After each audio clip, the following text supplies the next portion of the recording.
the natural population of fish is much, much, much, much smaller. So there's not the abundance that you would think of. That's a whole sustained thing that Fish and Wildlife does as a business, basically, is to keep the fish going there. That's why I totally recommend, and I have broken the hearts of many vegetarians and vegans, and I'm like, meat and animal products are far, far easier to raise, and you'll produce more calories than you will with vegetables. Now, you have to have all things because you need a diversity. But let me give you an example in the 3-part system that I go into in that webinar. Rabbits, 1 buck and 3 breeding does, and you'll produce 75, 85 rabbits a year. That is the meat equivalent of having a cow.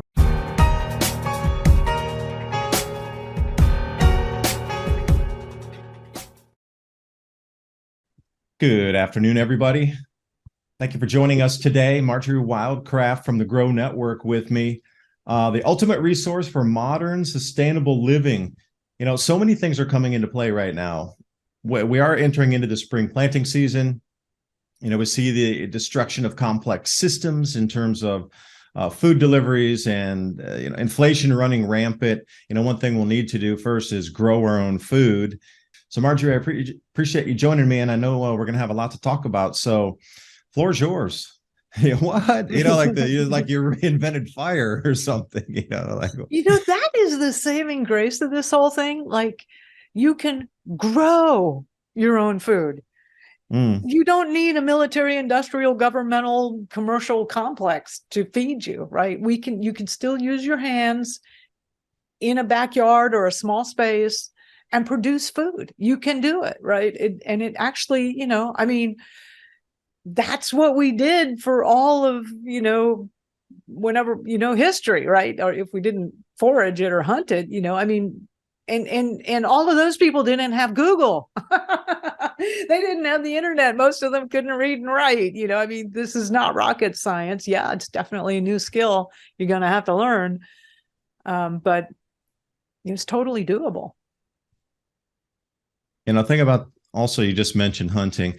Accounts of the Great Depression also was there were 5 times less people on the planet at that time, yet the entire forest was completely hunted out. Now, you have to realize the vastness of the forest and the vastness of nature comparatively to today. And if you're telling me that the entire woods was hunted out of, even sparrows and chipmunks were gone during the Great Depression, yep, and the population was 5 times less, and they were much more cohesive in terms of, people living in a nation that were more willing to help each other at that point than we are today, being so divided. I mean, you start to look at that and you think hunting's really not going to be an option, except for the very, very, very beginning. If you have your own land that where your, game is, and if you could harvest some of that, if you don't get it, it's going to go off in other people's land and it's going to get taken. So your option for hunting will be a short-lived window, in my opinion, in the beginning of a breakdown phase. But after that, it's going to be everybody out there looking for the food, and just food for thought, really, on it's not going to be as easy as you think it is to just go keep your protein intake coming. And I think, Marjorie, maybe you could tell me if you think about this, like growing vegetables is going to be orders of magnitude easier than procuring a protein source. But I know you had a whole segment there on rabbits, and walk us through the meat, because this is one thing I do get. Well, where are we going to get our meats from? If there's very little cattle, and there's not so much, if you don't have your own pig and the chickens will get poached or whatever, how do we get our meat source? And now a quick word from Patriot Gold Group. Have you kept up with the big headlines so far this year? Bank of America says that gold should be a mainstay investment for the next 3 years. Big banks and billionaires agree on 2 things. We're heading toward a recession, and investors need to buy gold. The Patriot Gold Group is introducing the 2023 Recession Protection No Fee for Life IRA. Mention ADAPT 2030. You're going to get the best in-class service from Patriots protecting patriots. Patriot Gold Group has the No Fee for Life IRA, where your 401k or IRA can be in physical gold or silver on qualifying rollovers. That's 888-546-7020 to reach out for your free investor guide today. Keep in mind, Patriot Gold Group is Consumer Affairs top rated IRA gold dealer 6 years in a row. That's 888-546-7020. And now on with the video. Yeah, and I'll go right back to what you were talking about, the Great Depression. I was spending a lot of time in the Ozarks at one point in time. I've traveled all over the U.S. looking at different, like, where is the best place to survive through a major collapse. And the Ozarks are great. And I was talking to them about the history there, and they said, yeah, there were no deer in the Ozarks at all for quite a few decades after the Great Depression. And in fact, they had to reintroduce deer and I believe it's elk that they reintroduced into the Ozarks. And it was a huge deal. Now, of course, the place is run over with deer, but those will disappear. I also was like, okay, well, fishing was amazing, right? You go out there and you put out the piece of corn on your hook and bam, the tasty snack of doom, you'd have your fish on there from, and that turned out to be, it's a whole industry. They raise the fingerlings and they release them into the lakes and the streams. But there's not a natural population. I mean, the natural population of fish is much, much, much, much smaller. So there's not the abundance that you would think of. That's a whole sustained thing that Fish and Wildlife does as a business, basically, is to keep the fish going there. That's why I totally recommend. And I have broken the hearts of many vegetarians and vegans. And I'm like, meat and animal products are far, far easier to raise, and you'll produce more calories than you will with vegetables. Now, you have to have all things because you need a diversity. But let me give you an example in the 3-part system that I go into in that webinar. Rabbits, 1 buck and 3 breeding does, and you'll produce 75, 85 rabbits a year. That is the meat equivalent of having a cow, but it comes to you in a nice size chunk that you can actually process. I promise you, processing a cow is like a multifamily job over a weekend. So you don't want to deal with large animals. I've been there. Yes. Yeah. It's a lot of hard work. And the reason they did it in the fall is you need cool weather so that the meat doesn't deteriorate.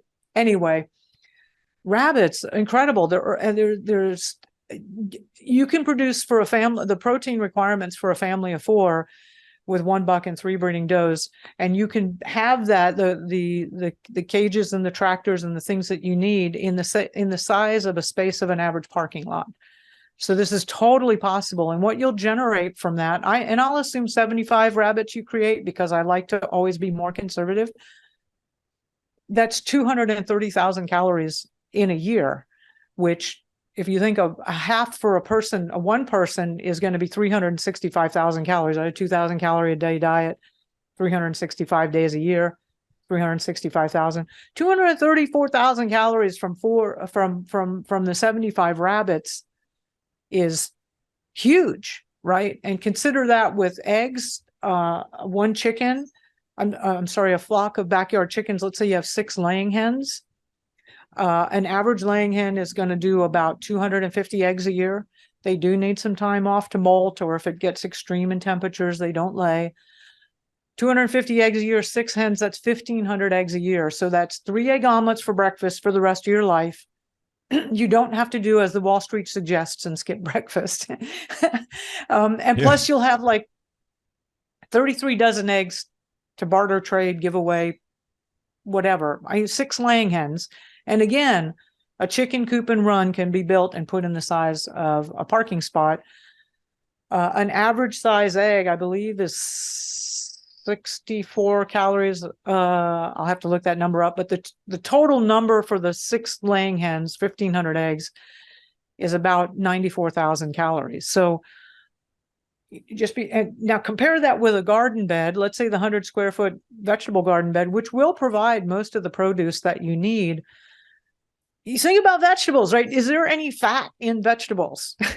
No, there's no Nuts, fat. maybe, but not veggies. There's not. And yes, there's some plants with protein. So you're talking about your beans or your legumes, but by and large, your vegetable patch is for your nutrition and your fiber and your carbohydrates. There's not a lot of calories in fiber and nutrition and carbohydrates. I mean, carbohydrates have some, but really 100 square foot garden bed, we're talking about, I don't know, maybe 50,000 calories in 2 growing seasons. So there's really, green beans, there's not, there's just not a lot of calories in it, right? And we're talking about living off of this. You need calories. I know calories has been a bad word, right? Low calorie has been the theme for the past decades, but the calorie will be the next unit of currency. It's coming very, very soon. So animal products by far, also they're easier to take care of once you get the system set up. They're just less time, honestly. So I show people a very simple way to build an off-grid watering system that just works with off of, like float valves, and it doesn't require electricity or anything. It's just a gravity fed thing. And there's going to be plenty of float valves in the back of every single toilet tank in the world. So there's these supplies are available to anybody anywhere. It's very simple and easy to construct. So animals are definitely the more viable food source. People have said, well, why don't you raise chickens for meat? And that's a very important distinction on that. And we used to, for my family, we'd get 100 baby chicks every year and raise them up. And then, it's like a 3-month project. You raise them up, you feed them, and then you process them over a couple of weekends and put them in the freezer. And then, the family's got chicken for the year, and enough other chickens we can give away. The key distinction is why you won't be raising chickens primarily for meat is chickens are omnivores and rabbits are herbivores. And it's much, much easier to feed an herbivore. So your rabbits will love your grass. They'll love your tree trimmings. They'll even eat the bark off of, your fruit trees when you're pruning them. They eat stuff we don't eat, and they turn it into protein and fat. Chickens really like the stuff that we eat, and they tend to compete with us. Like, most chicken feed is some form of grain, right? Which, in the future, if you have any grain, you're not going to feed that to a chicken. You're going to eat it. All right. So raising chickens for meat is actually hugely expensive when you think of in terms of the inputs. Right now, chicken feed's not that expensive, but here very soon, chicken feed is going to be very, very expensive. So that's why herbivores are a much better meat source. Pigs and chickens are herbivores, and and historically, that was a very, having a chicken was a big deal because you just didn't eat that much of it. Having pork was a big deal because you just didn't eat much of it, because those animals are much more expensive to raise. People ate beef, they eat sheep, they eat, rabbit, they hunted squirrels. All the herbivores were the primary meat sources. Yeah, and I can attest to that too, because in the beginning, when we were putting our chicken run and chicken coop out there, we had these 1 square foot concrete blocks that we had on the back of a pallet to try to raise one of the laying boxes up to make it even. But when we moved it to a different place and we lifted up the blocks, there were kind of worms and slugs and stuff under there. Oh, the chickens had a field day. It was like a gourmet delicacy, 5-star restaurant for them. They all jumped on the square. So now what we do is we just take those 2 1 foot by 1 foot square blocks, and we just rotate them around. And then we move them about every 10 days or so. And then there's always something under them that's yummy for a chicken. And we just kind of move those around, and an area where we want to smother something, we'll put it over there. If there's some kind of privet, which is an invasive growing here, we'll try to cover up the privet to smother it. But then at the same time, and things will get in there. And what about raising quail? Yes. A couple of our neighbors were talking about raising quail, and they can it's almost like a filing card cabinet system that they had of all the quail eggs and all these things here. Absolutely. Yeah. Actually, I'm just about to shoot a video. I helped set up a friend. I had done a bunch of stuff with quail a few years ago, and we're getting so many requests from people for apartment and condo. What do? I live in an apartment condo. I'm like, yes, there's a lot you can do. Yeah. Would it be better if you could move somewhere and have some land? Absolutely. And should you move out of the urban environment as soon as possible? Yes, you should. But there are people that can't, obviously. And quail are awesome. So I just actually set up a friend with some quail in her home. And we're going to shoot a video on it. And she's got 8 quail. We've got this cage that's been built for her. And she's getting 8 eggs a day out of the quail. And it's working great. When the quail get old, then you do have a bit of meat. And eight quail eggs is probably the equivalent of 2 chicken eggs, which for her is it's a good amount of protein and fat. It's a whole complete food, right? If you think about it, an egg from that slimy mass of yolk and white turns a whole complete bird with lungs and heart and eyes and feet and wings. Everything in that egg is there to create all the nutrition and macronutrients is in that egg to make a complete bird, as well as the chi, the vital life energy. Eggs are a superfood. I don't know why they got such a bad rep for cholesterol in the past, but they are a superfood. And yeah, so quails are great, and you can do it in an apartment or a condominium. And yeah, they don't really smell. You've got to keep up with it, but the smell is minimal. They actually just make kind of like nice sounds.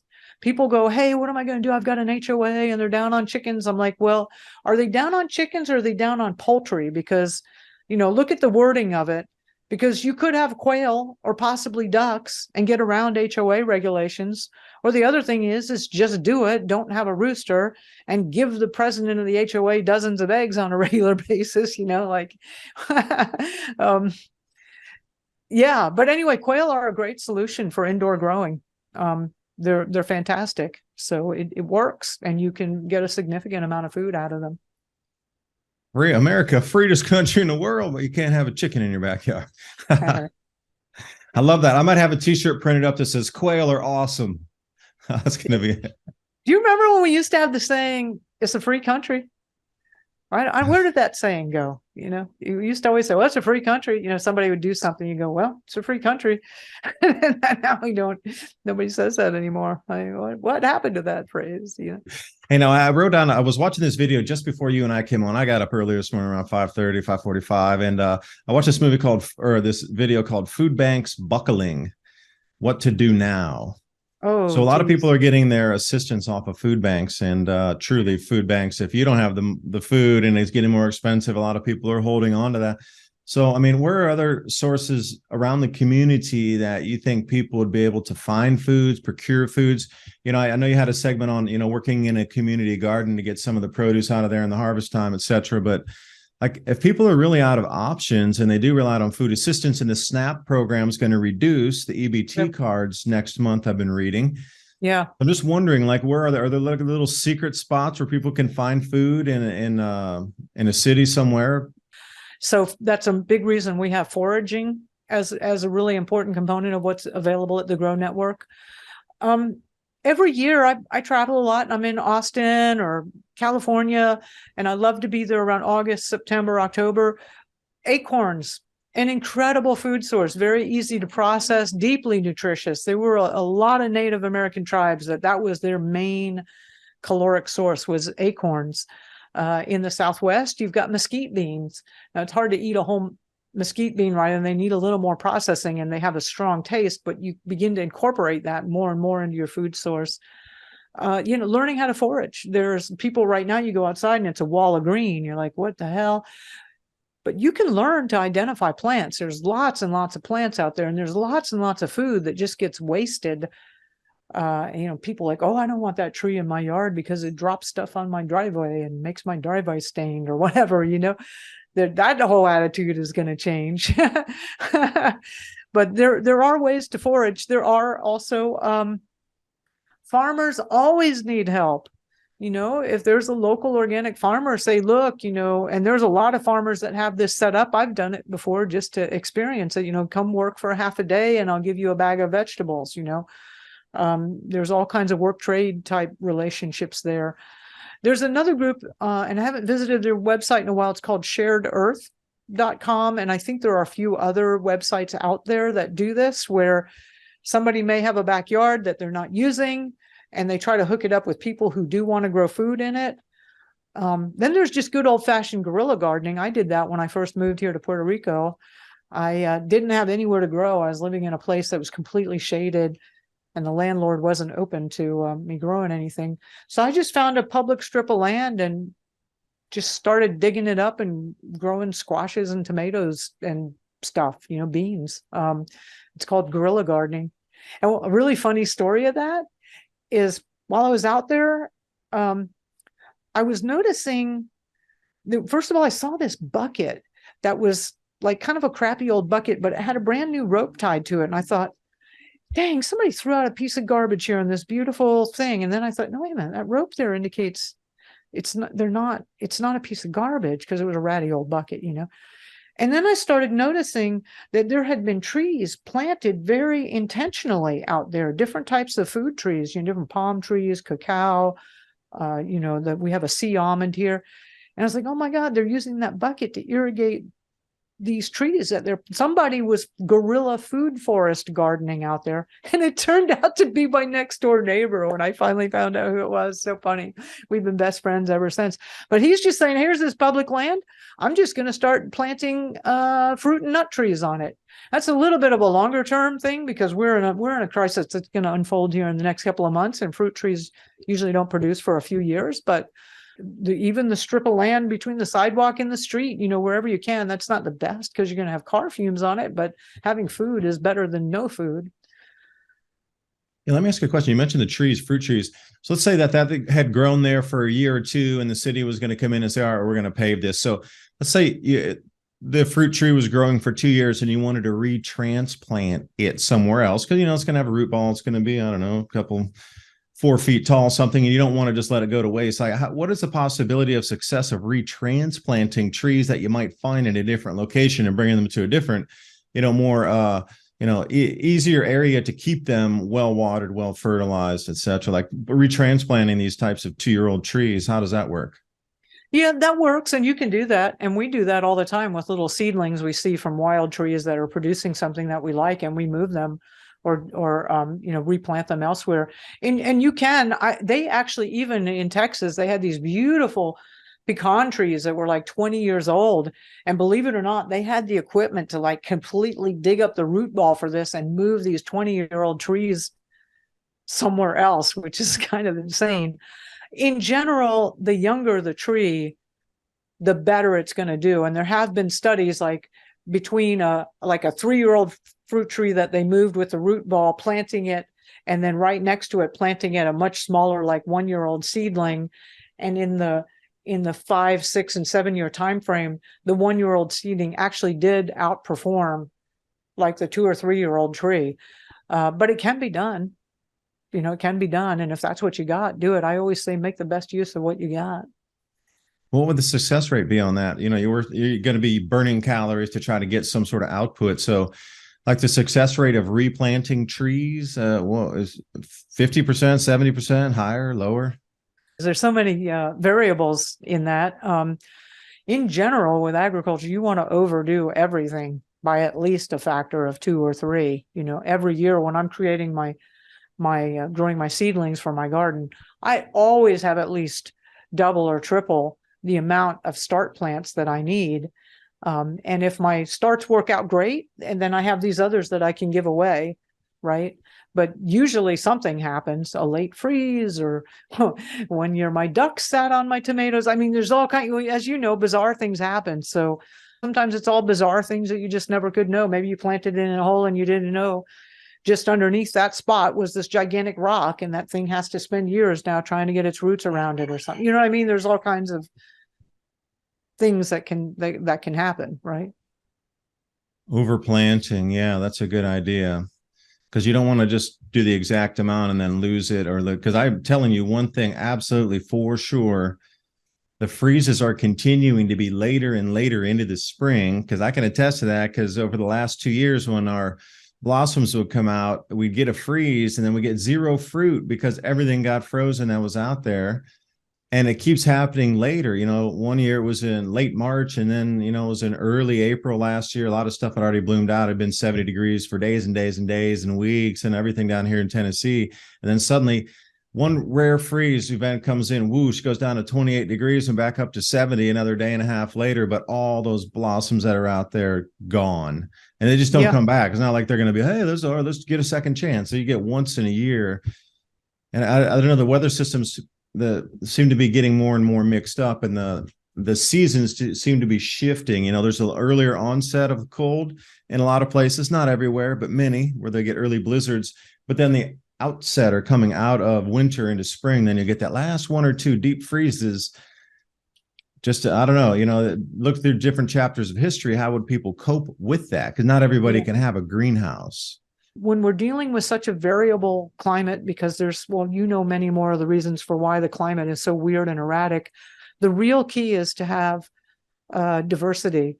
I'll never forget going to the Permaculture Institute, which is just north of Santa Fe, with Scott and Arena Pittman. And I had been there.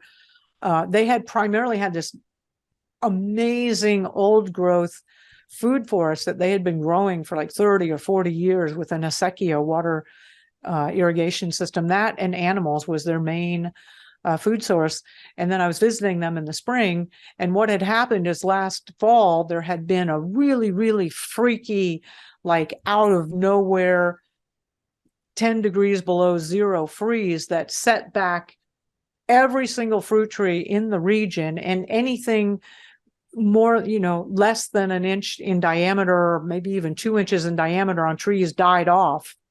And fortunately, they had mature trees that still had main trunks and main branches, but they knew that food production from those old trees was going to be not happening for at least a year or 2 years while those trees regrouped and recovered. The same thing just happened to a community in Colorado that I had lived in, where they had that same early on freak freeze that wiped out just huge amounts of fruit production for 2 years in the valley.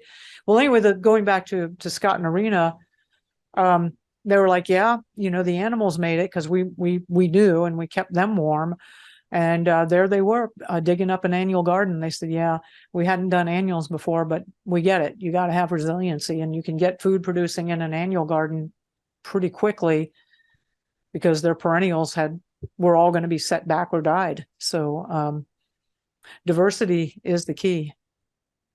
That's a huge wake-up statement to say somebody with 40 years of gardening experience got hammered that they had to pivot on the way that they also produce food. That's a huge, huge statement there, that we're in an ever-changing environment, and one size or one plan will definitely not fit. You're going to need redundancy after redundancy after redundancy. Yeah, they're permaculturists. And for a long time, the permaculture story was, let's go into perennials and animals because they're simple. They are easier, right? And and then one leg of that got knocked out, and they're like, okay, we're going to go to annuals. We're going to make this happen. We're going to do a garden.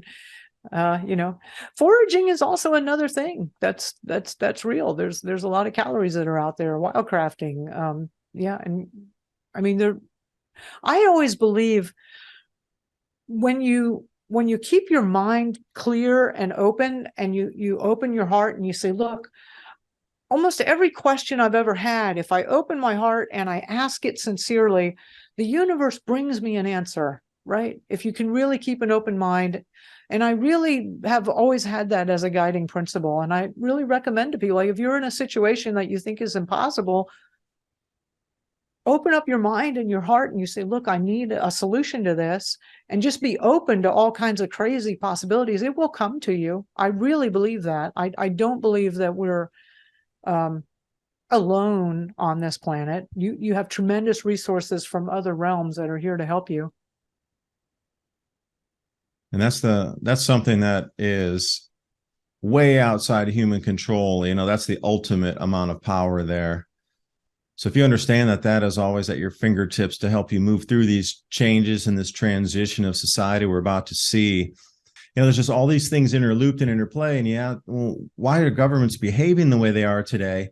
Well, if you understand the cyclic nature of things, it makes much more sense on we've already delved and we're a couple steps way deep into the news cycle. We're not beginning, we're not waiting for it to begin. It's already begun. And you can see, probably 4 years ago, the awareness of those that have better sensory technologies and satellites, et cetera, that can measure the changes are like, all right, we got to push our plan now because we're way into the cycle.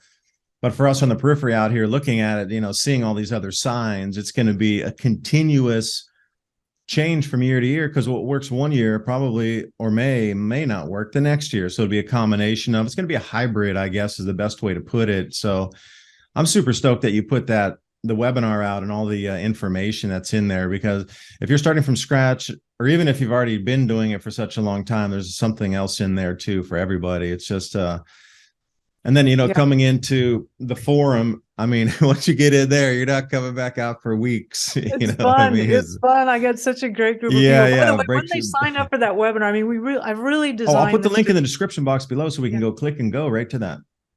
By the way, when you go there, I'll email you like the best ebook we have on the 50 free fertilizers and how to make that off-grid waterer. I think we have another video on there on how to, source a bunch of chicken feed for free. And there's a couple of other resources that we send you, like our top, ebooks of all time from the Grow Network for people who are interested in basically survival food production. So, it's more and more. I had heard this would happen before, that we're all going to have to make a decision of what side we're on, and more and more that's just becoming abundantly clear to me. And I had always known that I was here to serve those who wanted to get through this time frame, and that's what the Grow Network is all about. So there feels like there's a real coming together of people who understand what's going on and helping each other and working with each other. And I'm really super stoked because we do have the power of the internet and connectivity to be able to communicate and learn. And we're humans. We learn quickly and we disseminate information rapidly. And if nothing else, we are very, very good at adapting to change. We may not like it, but we can do it. Yeah, stay on the side of light and keep that in. And that's really the best statement that could be made is we've always made it. You have to think about the last 12,000 years of cataclysms, that what we're about to experience would be, I don't know exactly what type of we're moving through, but in comparison to being wiped back to about 10 million humans on the planet and restarting, yeah, I think it's going to be a lighter version of that and far less it'll be to lighter than overcome. that. Yeah. But you have to realize that's how far back we came after the Younger Dryas impact, fully populating world at that point, prior, as we exited out of the ice age. And then suddenly we get this cometary impact on the ice sheet and wipes humanity back literally to less or around 10 million. That's it. And we came back in the last 12,000 years after cataclysmic coolings at around 8,200 years ago, that again, as population increased from that point, boom, right back down again, because the climate changed so drastically, so quickly that they weren't able to grow food for approximately 15 years. And then, these massive eruptions through history, and just the 535 set of eruptions that set humanity back as well. We've been through a lot as humanity, as a human race. I mean, we can definitely get through this. And that's the message that I hope we can put out there. Never give up hope. Please stay with us on this. We can get through this. We can, really. Absolutely. Well, thank you so much for having me on, Dave. And I'll be back, I'm sure, and we'll continue the conversation.